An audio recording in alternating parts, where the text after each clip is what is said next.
Беларусь не может продать свой BMW. В чем проблема? Заявленный пробег почти 320 тысяч километров. Продавец за 18-летнюю машину хочет 19 тысяч долларов. Он заявляет, что технически авто в идеале, а пробег оригинальный. На первой площадке отказали даже в постановке на комиссию, мол, зверь редкий, продажи маловероятны. Официальный дилер также ответил отказом. Причина – авто старше 12 лет. Третья площадка смогла предложить не более 13 тысяч долларов, но согласилась взять авто на комиссию. Далее BMW осмотрел подборщик. Вердикт – автомобиль для истинного ценителя. Вопросов по кузовщине нет. Болты, ремни, фары – все оригинальное и соответствует заводским датам.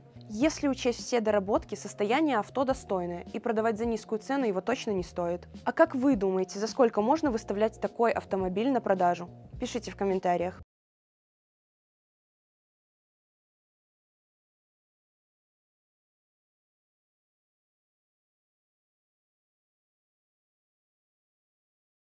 Беларусь не может продать свой BMW.